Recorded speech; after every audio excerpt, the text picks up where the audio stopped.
Ilhan Omar won her primary after fellow squad members Cori Bush, Jamaal Bowman lost. Here's why. Washington. Representative Ilhan Omar, Democrat Minnesota, beat back a primary challenger Tuesday in a closely watched race after two of her progressive colleagues lost their own primary bids earlier this year in the face of massive spending from pro-Israel groups. The Minnesota lawmaker's victory came after Representatives Jamaal Bowman, Democrat New York, and Cori Bush, Democrat Missouri, all members of the informal group of House lawmakers known as the Squad, were booted by more moderate Democrats. Each have been vocal critics of Israel's actions in Gaza as the Israel-Hamas war rages on, but Omar still entered Tuesday's race on firmer footing than her fellow lawmakers. One major factor: United Democracy Project, a super PAC with close ties to the American Israel Public Affairs Committee, invested almost $24 million against Bush and Bowman, helping make them the only House Democrats to lose their 2024 primary elections so far.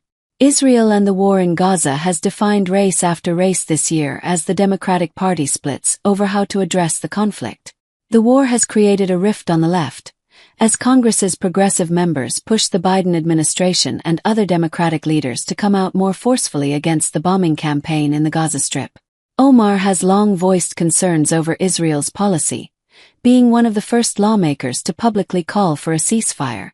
She also faced significant backlash in April after she suggested while visiting protesters on Columbia University's campus that some Jewish students supported genocide.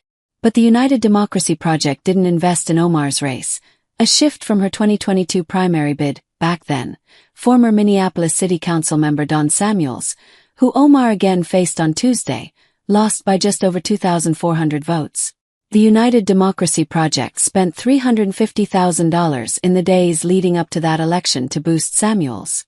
But this year, Omar was on significantly different ground. Police reform dominated her last re-election in the wake of the murder of George Floyd in her home state.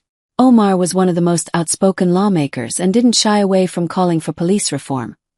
That debate has largely fallen to the wayside this election cycle, though, and Omar enjoyed a significant fundraising advantage over Samuels. She also ran a much more active campaign this time around.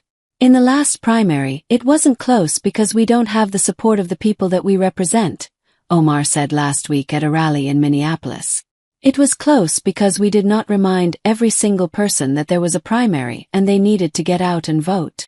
But it wasn't just debates over the Israel-Hamas war that set Omar's election apart from her fellow squad members this year. She also didn't have the political baggage that came with Bowman and Bush. While the ousted pair's vocal criticisms of Israel garnered nationwide attention, they each had their own scandals that dogged their campaigns. Bowman infamously pulled a fire alarm in the Capitol complex last year during a high-stakes vote to avert a government shutdown. During the vote, Bowman could be seen on security camera footage removing warning signs for a door alarm and then proceeding to pull the alarm.